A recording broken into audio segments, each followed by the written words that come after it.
Welcome to the 43rd episode of Rambling Weekly. Going to talk about what our unspoken duty is, and whether or not people agree with me on that one. So, let's get into it.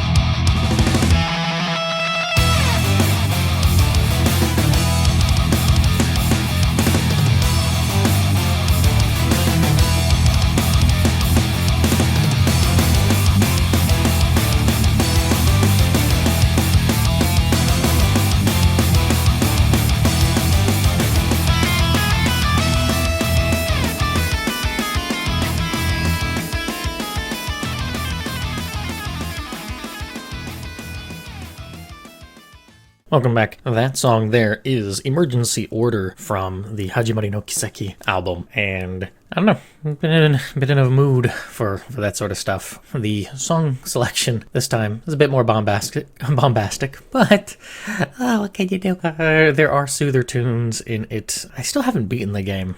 I put in like 60 to 70 hours, and I gotta get back into it. I'm probably not gonna start over with it. But it's just I really like what they did with it, because you're going through 3 different storylines, and you can only get so far in each storyline before it has you choose something else, before it gets spoiled out of, like, oh, okay. So it actually works very, very well. The music overall, I don't know, there doesn't seem to be as much melodic earworms. There's some good tunes. It just doesn't feel like it quite lives up to a lot of stuff. Mind you, I think this actually steps back towards in the direction of Zeto and Ao no Kiseki soundtracks, with some flair from what Sen no Kiseki had. I wasn't as big of a fan as the direction they went with the Sen arc musically, and a whole lot of other issues with that arc that I'm not a big fan of. But it is nice to see this kind of pivot back towards that, and it makes sense. I've honestly have not touched a single thing, because I still got to get through Hajimari, but Kuro no Kiseki. The second game came out like a couple months ago, and I still haven't played the first one. There's just some things about it that I look, I'm like, I don't know how I really feel about it, but I should give it a go at some point.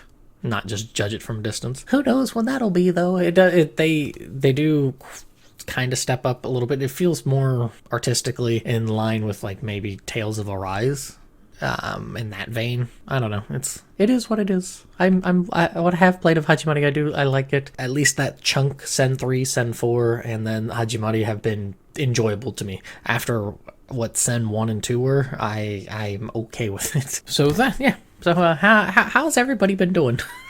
Oh, you're doing well. I am doing good. Halloween has come and passed. I had my grandmother's 88th birthday to go to and stuff, and while it was enjoyable to see other family and whatnot, at the end of it, my grandmother either subconsciously, unconsciously, or purposely decided to flood three rooms by clogging or putting a stopper in a sink and then running water the whole time. I mean, she's at that age, so yeah, there's always that possibility, but then there's also the potentiality for being manipulative, which is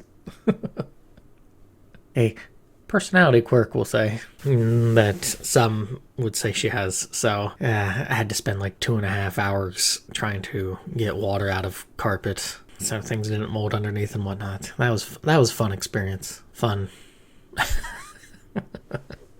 But let's see. Yeah, that's going there. Work's been fine. We're keeping busy with that. I actually had a stretch of where I worked 6 of the last 7 days, and then I had that party and that one day off, so a little tuckered out, we'll say.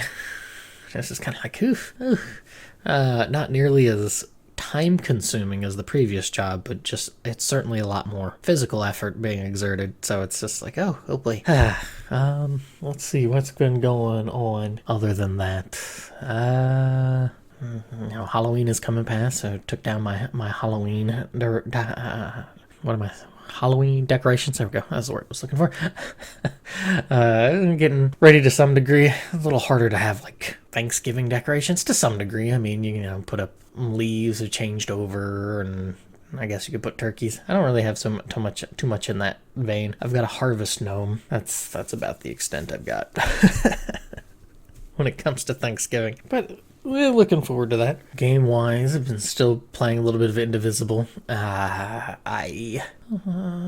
don't exactly know how much time I've put into that, but it's coming along.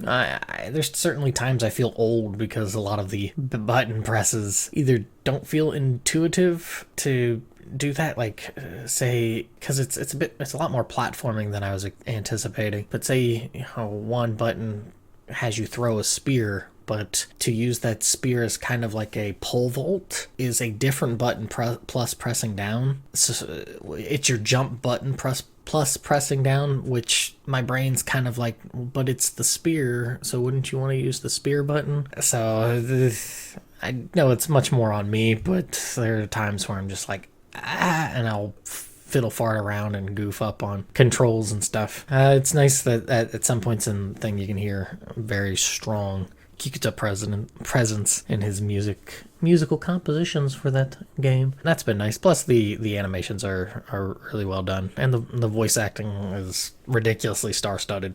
A bunch of voice actors. That, and if you're a fan of something like Critical Role, Matt Mercer does play a character in it, which is pretty nice. Anything else that I've been playing? I've been playing really nice because it's a similar itch to the roguelikes, except for it's not as dense as something like Caves of Qud is Vampire Survivors. I've been dabbling in that. Maybe play a game or two. And I've unlocked some really, really good stuff, so now I'm not as pitiful. That, and also I looked up some stuff because I was kind of curious to know, like, how do you, because it does have this nice thing of, oh, here's a weapon plus a passive, and if you combine certain weapons together or certain weapon, like a weapon and a passive, you can get an evolution of it that makes it a lot stronger. And I looked those up because I was kind of curious. I was like, hey, how do you know, I'm not going to sit there and try to experiment all the time because I just don't have the time. But to see that and just to see some of these neat things, it's really helped step up my playing for the game. So yeah, I've been really, really enjoying that. Plus, it's something that you can play for a short bit if you're trying to take on the 30-minute monster that appears and dunks on you. Yeah, still haven't conquered that one, but it's at least a little bit more possible. I use that very loosely, at least for me, until I figure out new strategies to take them down. I think that's been it on the game front for myself. I'd like to get back into streaming, but I've been a bit too busy. Part of me is also like, hey, get back into keeping with writing. Don't lose the groove on that. So, you know, even though I've had a few times where I'm like, oh, yeah, no, get this, no, get the writing done, I guess the unfortunate thing when it comes to trying to juggle 40 different things is that, in one hand, if I was a little bit more exuberant in my youth, I would be probably able to be like, oh, I can go off of 5 hours of sleep. But instead, I'm like, no, 7 is probably a good 6 to 7 at least will keep the motor going. That's about it, I think, on that front. I don't think I've really got anything else. That's pretty much it on my end. So we are going to take a break, and then we'll talk about the topic. So see you after the break. If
That lengthy break is the song "The Perfect Steel of Zero," and boy, I like that one a lot. Some people might be like, "Oh wow, operatic stuff in a JRPG, how surprising!" But you know what?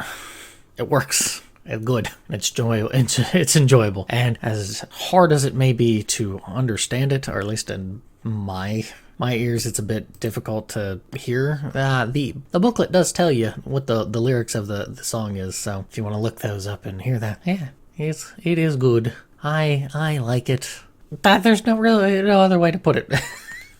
Without being like jumping into spoiler territory of things in that, but I'm going to avoid that. It's just a good song. Anyways, the topic at hand for this our Unspoken Duty episode is I want to talk about hopelessness and hope. I know I've mentioned it before, the annoyance of the edgy nihilist dank meme thing from what feels like eons ago now, thanks to the steady approach or the steady march of time.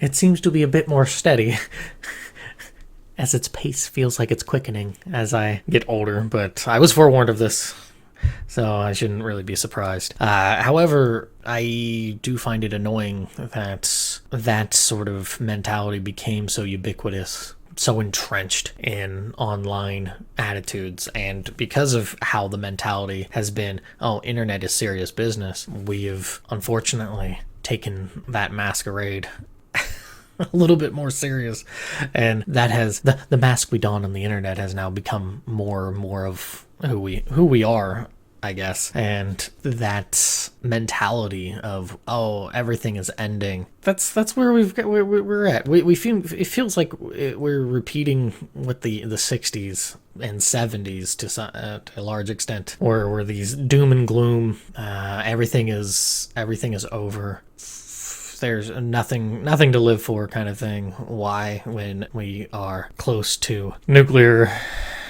hellfire, or it doesn't matter because global warming, or our food supply is piddling out, we are very quickly not doing enough because we're over-tilling the soil and destroying the nutritions of the soil. There's too many of us.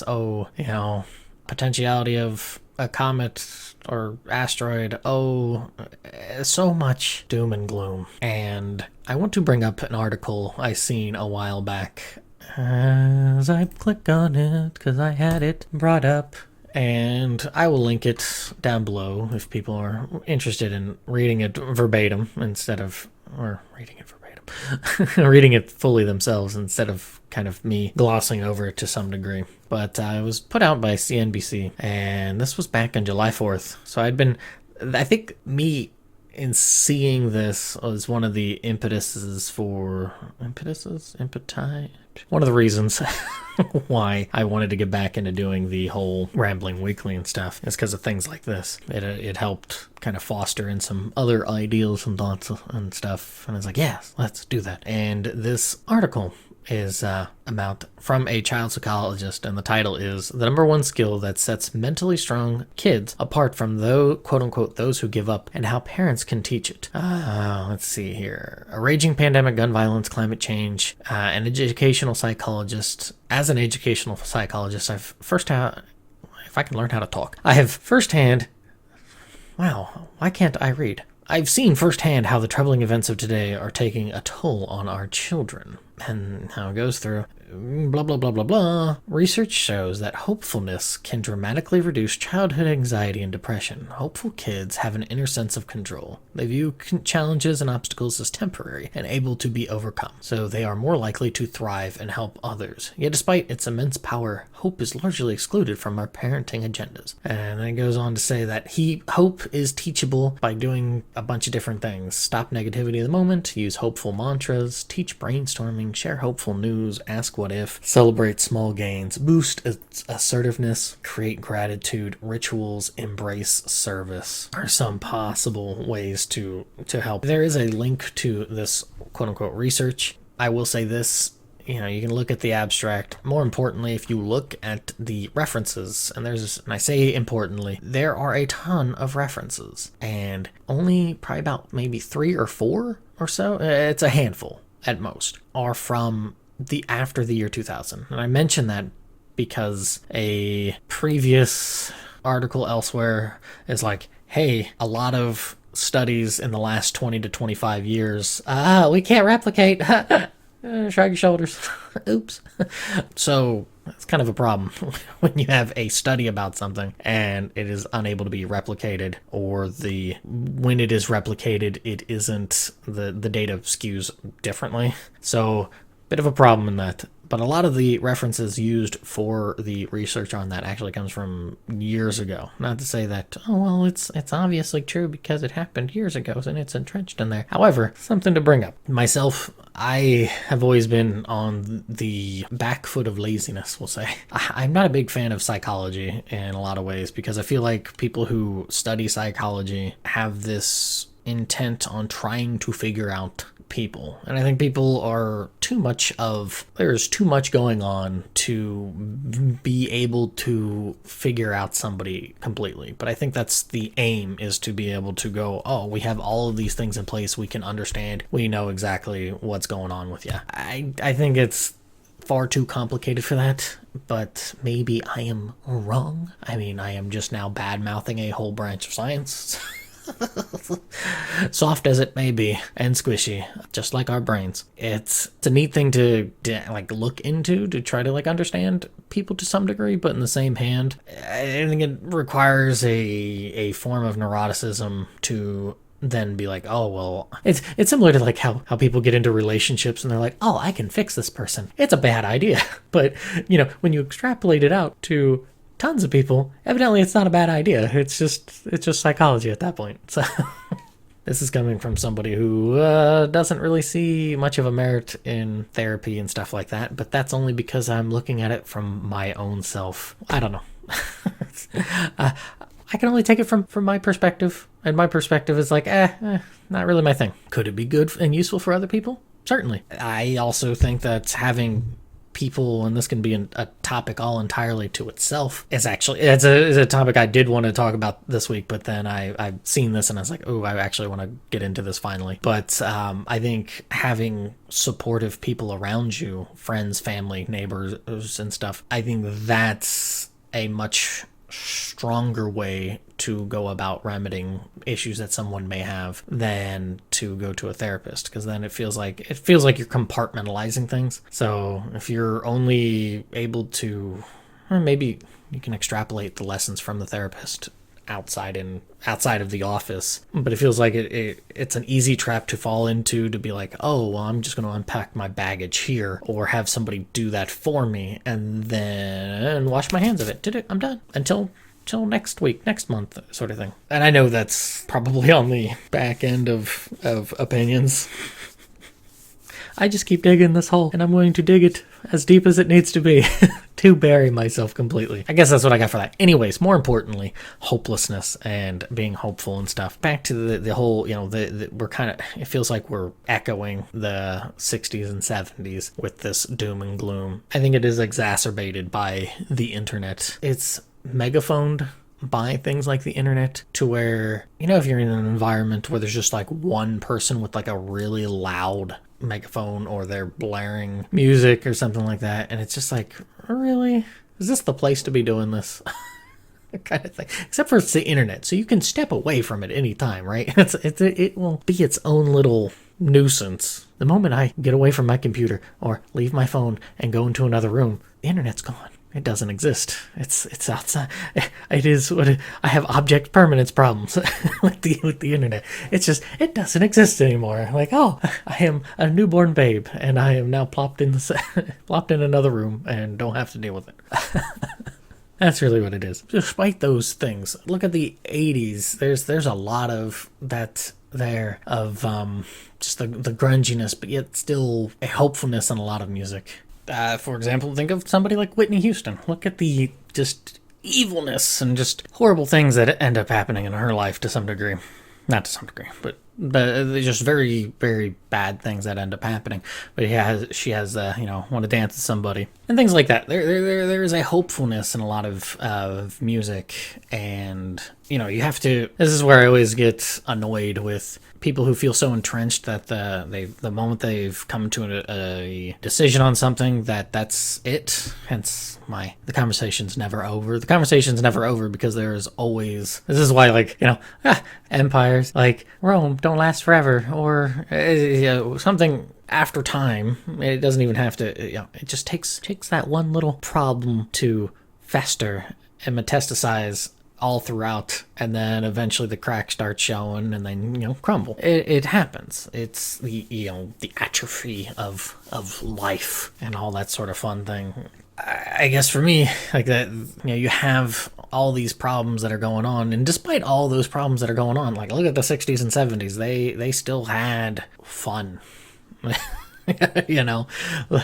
As people may not be fans of disco, but there is a poppiness to it that just doesn't go away. It's almost like a Saturn Suite sort of thing. Or, I like a lot of JRPGs, and sure, a lot of the old silly JRPGs are this rise up and kill the bad guy who's a deity who's trying to pretend that they're God or what have you kind of thing. Take the dressing away and think of the concept of what it is. It's more of that it is, despite all odds, there is a hopefulness. There is a galvanized sense of, I will do whatever it may be, or the party, we will do whatever it may be to break beyond our oppressiveness that has taken over, that has leached itself onto our existence. We're going to break beyond that because that's what it is. Yeah, you can say, oh, well, the power of friendship. Well, what is the power of friendship? Power of friendship is hope. Right? You hope to be able to spend time with them. You hope to be able to do the good things with them, kind of thing. A bond to, you can't, my generation has really dropped the ball on this. Part of that's because it's a rebellious sort of thing of looking back at the previous generations. You can see it also work out with the Generation X to some degree, but it is since the millennial generation has kind of taken over and has aged that there's this lack of joy. I think the last song I can think of that was really hopeful was that Pharrell Williams I don't even know the lyrics. I can't do lyrics very well. The happy song. Boom boom boom boom boom boom. That was the last one, and look how contagious that was. For people be like, oh, it's puppy, whatever. It's more of that hopeful message or messaging and whatnot. And we, all of us, you, me, the imaginary 80 other 1,000, 100 billion, quadrillion people listening, before, after, past, future, present, it is incumbent upon all of us to spread hope. Particularly, as mentioned, with the whole bit about the children. Even if you do not have children, I think that it is an important thing to spread hope. Sure, false hope is one thing, but even in a sense of false hope, it's more of the hopefulness. False hope would be it's one thing to be lying to yourself, but it's another thing to, shoot for the star or shoot for the moon. If you don't, you reach the stars kind of thing. It's that sort of mentality, right? Even against the odds, there is still a spirit that can help push people and to raise spirits, because if you're stuck in the mire and the mud, or the muck and the mire of this dour, it just doesn't, there's nothing for it. It's almost like that Bart Simpson scene that Marge and Homer are being told about how Bart is like a drain, and he's like a black hole, and he's like the bad one, and then everybody around him's bad, but the further you get away from him, they're better. It's almost like that. I know there's the whole, speak into existence, will into existence or speak into existence, like a better mentality kind of thing, or I'm going to be a millionaire. Now that you speak this, it's going to happen. But I think it's planting at least a seed or kernel to potentially sprout into that. More than anything, it's more of I'm of two minds of that sort of idea. On one hand, yeah, I think there's something to that. It's almost like giving yourself a pep talk to be like, yeah, I'm gonna do this, gonna do this, gonna do this. In the other, it's kind of like, what's the Deadwood quote? Announcing your plans is a good way of making God laugh, because you really don't know, right? It's all in the there are a lot of things going on, and things can happen. However, I think more than anything, it is important for us to spread hope. And not just in some sort of cheesy, hey, like, how you doing, sort of thing. Even if that helps to some degree, kind of get into the mindset of it. I think we do a disservice to ourselves. And I'll tie it into, I might go into this as a more deeper topic. I really think it is important to have people in our lives, to surround ourselves with people who are better than us to some degree. A, it's a humbling experience, but also B, it's a good way to be able to squash a sense of jealousy. One person in particular I think of is my uncle. My uncle is such an amazing human being. I get told I'm a pretty patient, pretty good person. This person makes me feel insignificant, like some sort of schmuck. However, I'm not jealous of that person whatsoever. It's great to talk to my uncle, and every time I see him, it always reinforces the idea that I should do more to try to be like him. And I don't see him super frequently, but I see him every now and again. It's things like that. And I think that that's important to have. If you can find that in your family, you can find that in your friends, and you can find that in people you interact with.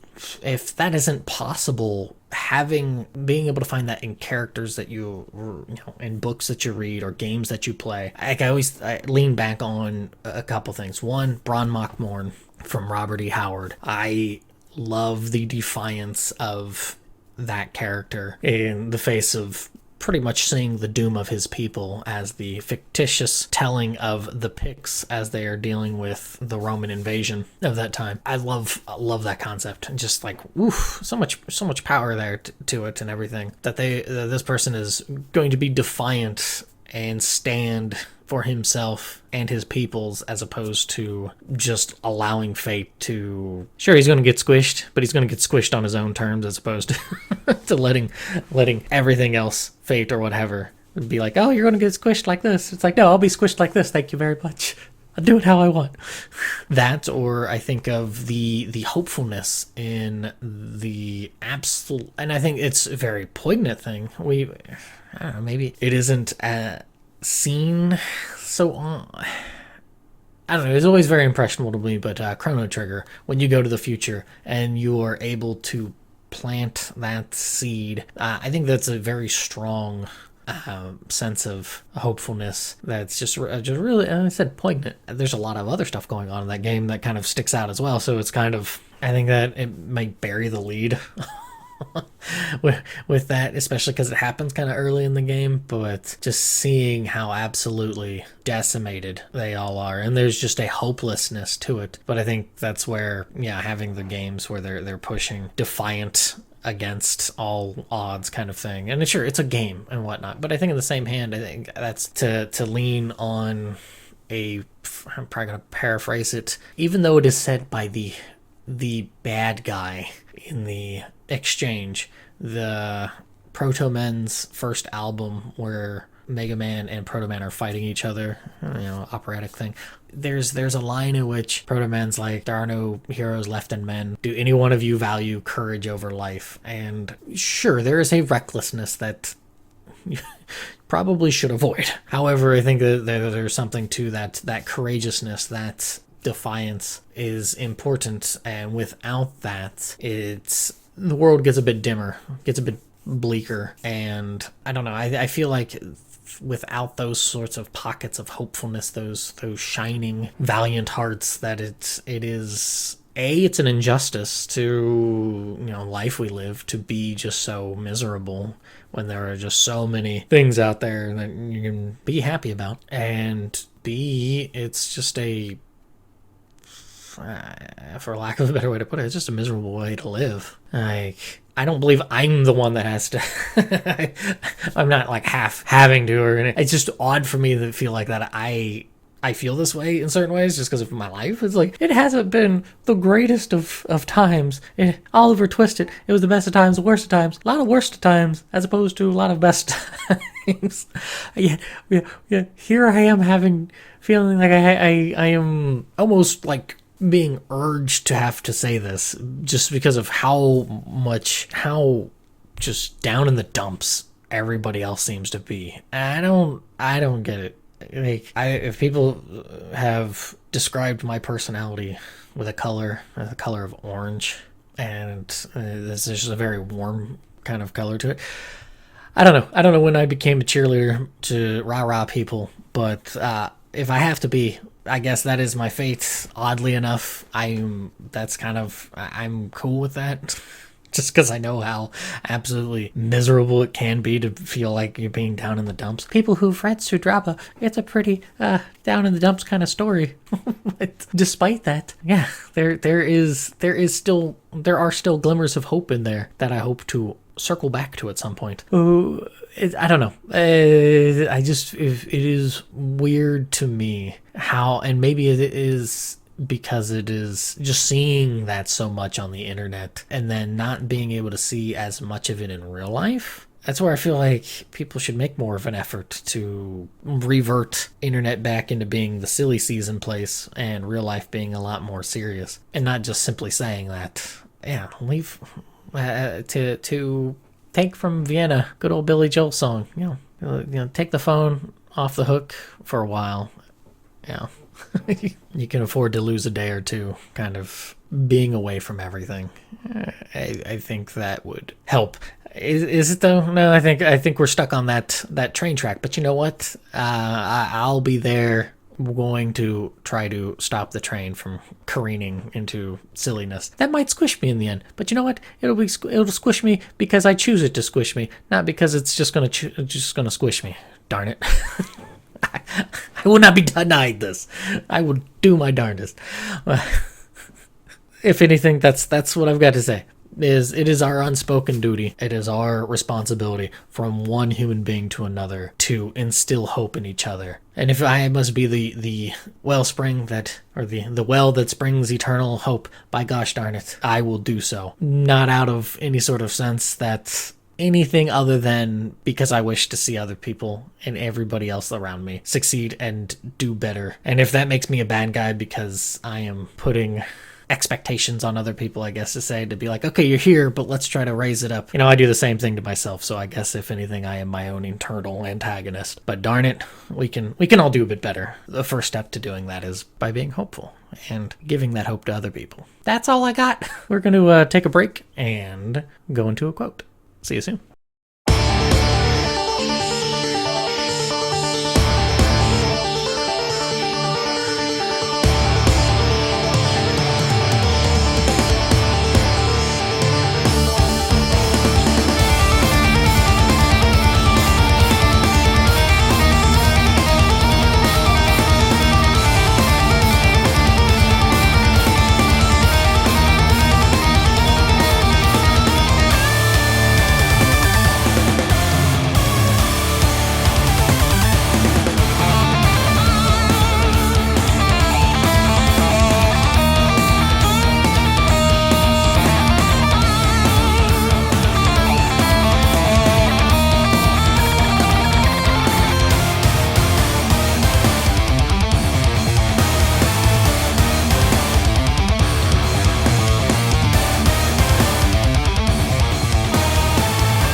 That song there is Bad Dream Invasion, and yeah, keeping it up with the hard and heavier stuff this time around. Pretty good stuff. Anyways, the quote I have today is from Miyamoto Musashi, Musashi Miyamoto, and much less all of the other stories and that sort of stuff, because you can get into some very peculiar thoughts, and I think you always have to take historical stuff with a grain of salt. I think of how karate was seen as this mystical force, and then once it's kind of been tried and tested how it can kind of peter out a bit here and there. And that same thing goes, I think, with like sword styles and all that kind of fun jazz and the duels and whatnot. Like there's the the one that they like Sasaki Kojiro and him have this fight, and allegedly they strike at each other jumping. It is mimicked a lot. I don't think people, and it could be from other things, I know it is this one maybe is the most like old version of it, where they jump and strike at each other, where Musashi's headband cuts, but Musashi cleaves Kojiro's skull a twain. Yeah, sure, whatever. Anyways, more importantly, the quote, and I'm going to bring it up. It's a short quote, but I think this is I really like this one. And that is, truth is not what you want it to be. It is what it is, and you must bend to its power or live a lie. And yeah, I think that's really cool. Yeah, you can get into the truth of perceptions and that sort of thing, but I think more importantly is just the whole, there is something that is true, and if you are dancing around it, yeah, you're living a lie. I don't know. I think I think at that point it becomes there's always a weight involved. Lies always have a weight to them, whether they're tiny little pebbles or giant boulders, and that's up to you to feel how much you can carry and deal with. And it isn't like Sisyphus where you just kind of roll up a rock. No, that's just kind of weighing on you, some sort of metaphysical way. It's kind of similar to secrets or hidden knowledge, I guess you'd say. That's why, whenever nobody ever keeps a secret, there's always some sort of hushed thing to somebody else. To many hands reduces the labor, sort of thing. But with the truth, you have that pillar there, so you can put things on it, and you don't have to worry about it. And it's just like a whole lot lighter. I have no idea. Why I'm trying to turn this into a giant silly metaphor. But I think that is a very strong direction to go with, because unfortunately truth then gets ballybooed about oh yes, well this movie sucked, or this book was trash, and it's like that's a taste thing. That isn't a truth. That is something else entirely, and unfortunately we conflate those two oh so often, and then we just think that's what it is, dust our hands off, and then we're like, yeah, that's good, and I'm like, no, stop, please stop. And I think far too often that sort of mentality gets bled out into everything in life, and I think what that does is just makes everything a bit more miserable and a bit silly. So that's what I got for today, and that is it. I'm actually getting kind of hungry, so I'm gonna go eat something. But before that, I got to say what the tune is. The tune is really shift gears and make it a bit more. It is a bit of a driving, not vroom vroom driving, but more driven kind of tune. It is Challenger Invigorated. Totally dig the title for it. I think it works for this, and I don't know, whenever I listen to it, there's a bit more of pep in my step, and it's like, yeah, let's go, kind of thing, attitude I have for it. So that's it for this episode, and hopefully all you lightbringers, you hopeweavers, when all is lost, make sure to either find a source or become the source yourself. And yeah, that's it. Enjoy your day, enjoy your weekend, and week, everything in between. That's it from me, and I will catch you next week. Bye.